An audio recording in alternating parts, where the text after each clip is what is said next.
But first up, I want to bring in Representative Marilyn Strickland. She's joining us live right now here on the Fox Local Live Desk. Representative, first and foremost, thanks so much for making yourself available to us today.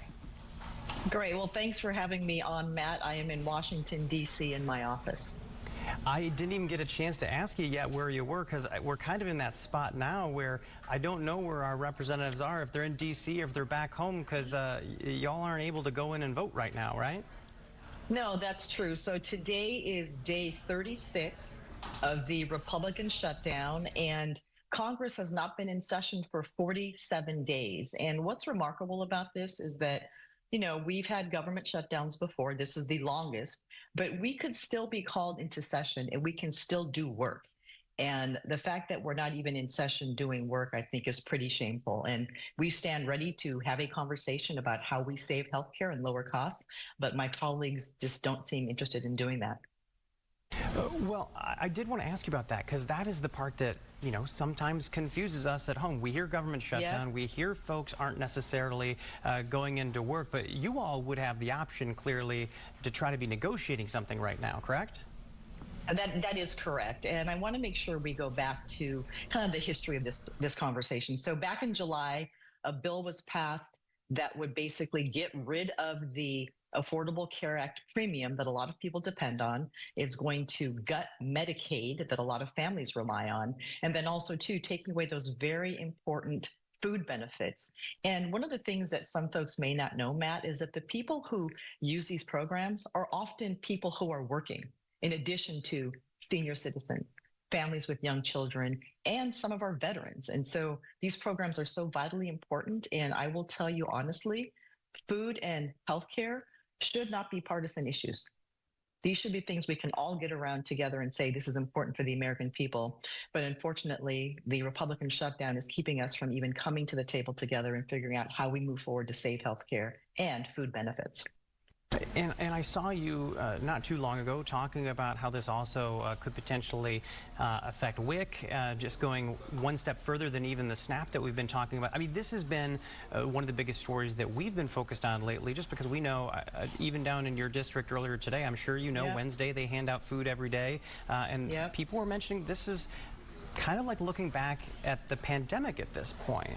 What are you hearing from constituents? I'm hearing many things from constituents. Number one, they're very afraid of this climate of uncertainty, right? Am I going to get my benefits? Will I be able to keep my health care? Will I continue to get subsidies for these premiums that I pay for the Affordable Care Act? And to your point, I had a press conference last week when I was home in the district in East Tacoma, and this is for the Women, Infants, and Children program, where baby formula and food for newborns is supplied, along with diapers and other care for newborns. And these programs are so vitally important because, as you know, when we talk about your health, safety, and well-being, nutrition is foundational to that. And so people are very worried right now. You brought up the pandemic, Matt, and remember, during the pandemic, there were food boxes that were being distributed to families. And the need for food and food insecurity really hasn't abated since the pandemic.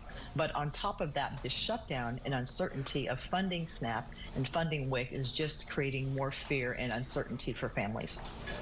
Well, and I know that we're highlighting how important SNAP is. You mentioned health care as well. We all know a lot of this has to do with what's taking place with ACA tax credits.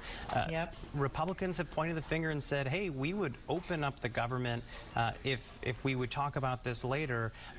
I'm sure there's a reason that Democrats don't want to do that, though. As we point fingers back and forth, what do you say to those who are accusing Democrats of causing the shutdown? No, I mean, you know, it's very confusing because you get a lot of information, but I remind folks of a few things. Number one, the Republicans passed this bill back in July, and they control the House, they control the Senate, and they control the White House. And so it is their responsibility to say, okay, we want to come to the table, and Democrats want to have a bipartisan discussion. We stand at the ready. It's why we're in D.C. And so let's have the conversation, but understand the American people want to protect their health care.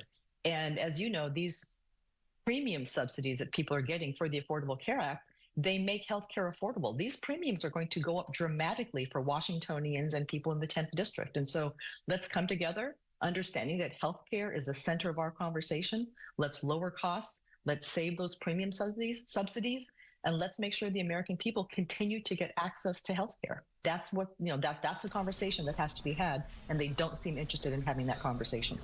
I understand that there's been some reporting that President Trump said that the reason that Democrats saw some big wins with elections just one day ago was because of the government shutdown. Do you think there's a changing appetite for folks to come to the table? Do you think this stretches much longer? Because as you mentioned, this is now the longest government shutdown we've seen in U.S. history.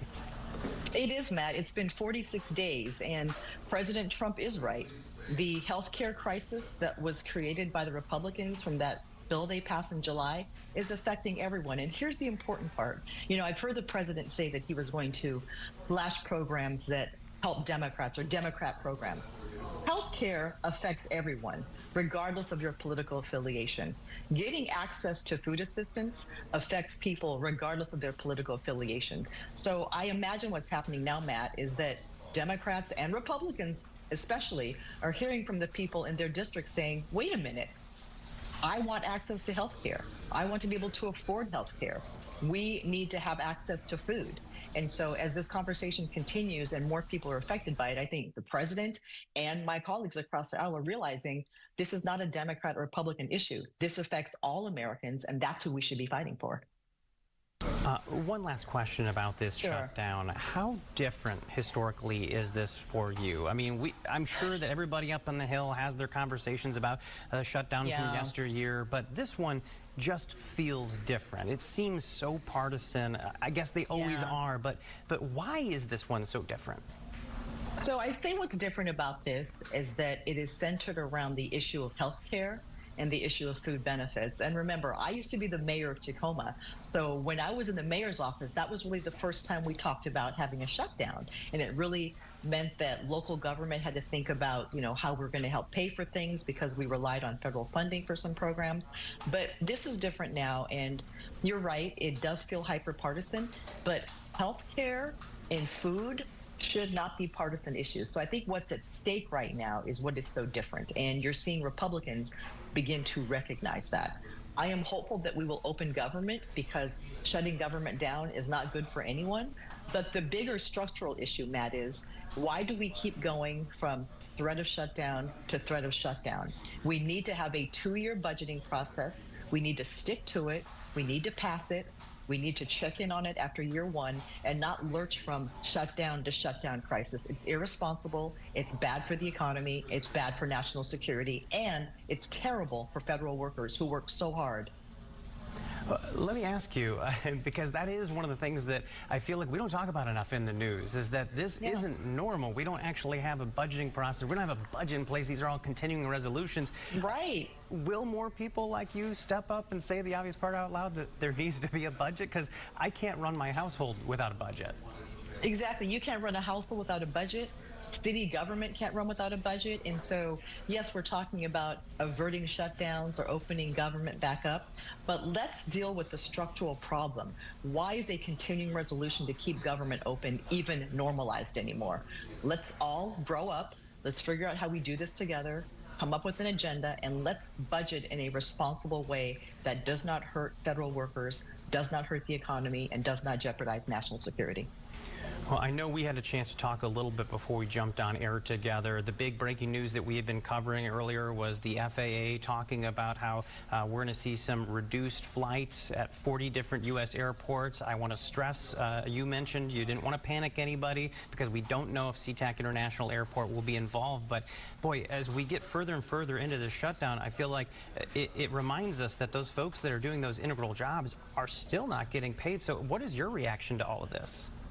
Yeah, my reaction to all of this is what happens when you add more stress to a system that was already stressed to begin with. And even before the shutdown happened, Matt, we know that the FAA and air traffic controllers and TSA we're already having challenges, but this just exacerbates it, not getting paid. I don't want to alarm anyone, and we do not know which 40 markets will be affected. And so until we get more specifics from the Department of Transportation about which airports will be affected, I just tell people, let's keep traveling, get to the airport well in advance. Please be smart about it. But also, too, let's show some gratitude for the workers who are doing everything they can to keep us safe. And we have been asking people how concerned they are. As you said, don't panic. We don't know if SeaTac will be involved, but our viewers so far are saying they are highly concerned. I'm guessing partly because even if it's not our airport, it could be one we're traveling to. I just want to open it up here. Anything else that's on your mind for voters out there, for people that are constituents? What do you want them to be hearing from you right now? Yeah, I mean, I would say what's important for people in the 10th Congressional District or just through the state of Washington is to understand that, I hate being hyper-partisan because I usually pride myself on being able to work across the aisle. But this Republican shutdown and their absolute refusal to come to the table to talk about health care and what we're going to do is just a strain on everyone. Again, federal workers, our military not getting paid, people who are working hard every day. And this discussion about health care and food security should not be a partisan issue. So, I asked my Republican colleagues, come to the table. We've been ready to talk about this for 36 days.